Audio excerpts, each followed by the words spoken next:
Uputstvo za upotrebu multimedijalnog kursa. Za prekidanje ovog uputstva i povratak u normalni radni režim dovoljno je u bilo kom trenutku pritisnuti levi taster miša.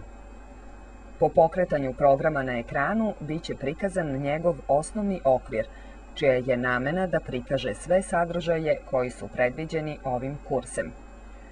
On je podeljen na nekoliko funkcionalnih celina, od kojih je najvažnija ona koja se nalazi u gornjoj zoni okvira i koja pruža mogućnost da se izborom neke od ponuđenih opcija aktivira odgovarajuća lekcija.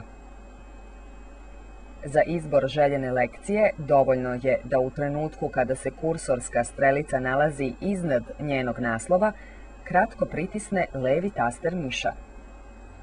To će za rezultat imati uklanjanje početne slike sa ekrana i pokretanje uvodne video sekvence vezane za prvu od tema koje su obuhvaćene izabranom lekcijom.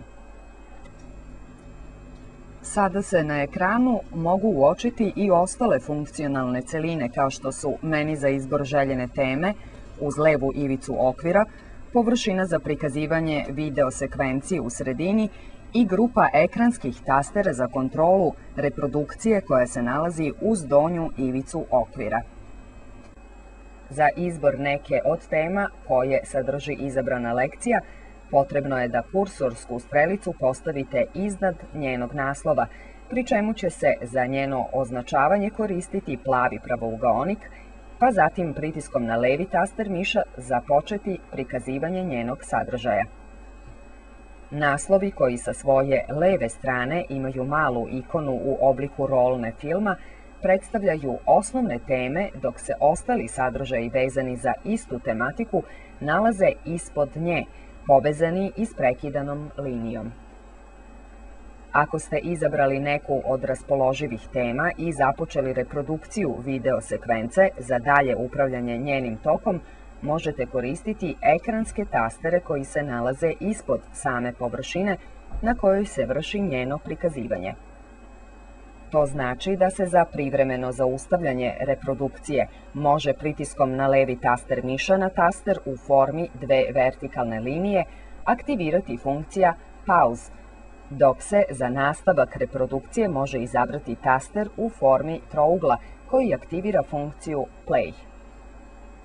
Za potpuno zaustavljanje video sekvence potrebno je izabrati taster Stop.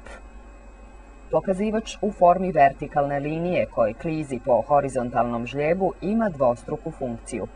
Kao prvo, označava trenutni položaj u odnosu na ukupno trajanje video sekvence i na taj način pomaže da vidite da li je ona na svom početku, sredini ili pri kraju, i kao drugo omogućava da se njegovim povlačenjem brzo pozicionirate na željeni deo. Ako kliknete na prostor pored markera, video sekvenca će biti ubrzana ili vraćena unazad za 10% svoje dužine. To je naročito pogodno za situacije u kojima želite da se vratite i ponovo pogledate neki od segmenta koji su već prikazani.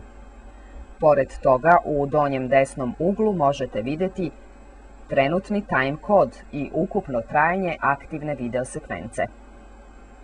Za brzi prelazak na sledeću ili prethodnu temu u okviru tekuće lekcije možete koristiti odgovarajuće ekranske tastere, dok se aktiviranjem funkcije Continuous Play omogućava njihovo automatsko nadovezivanje i na taj način sagledava čitava lekcija bez prekida između pojedinih tema.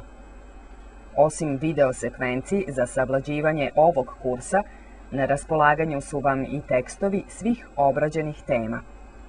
Za prelazak u tekst režim rada izaberite ikonu u obliku slova A i nastavite rad prateći tekst koji se prikazuje na ekranu.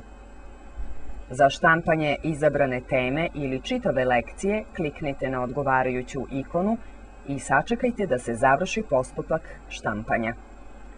Ponovno prikazivanje video sekvenciji možete pokrenuti izborom ikone sa simbolom kamere.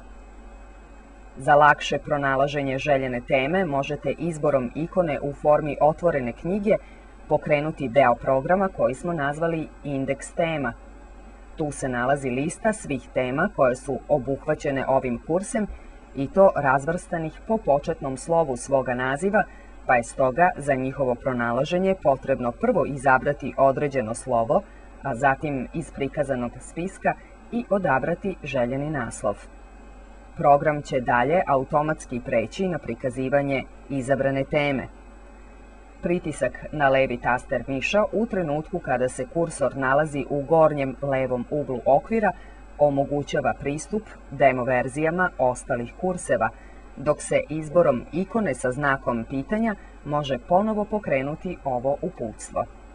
Konačno, izborom ikone u samom donjem desnom uglu možete zaustaviti izvršavanje ovog programa i njegov okvir ukloniti sa ekrana.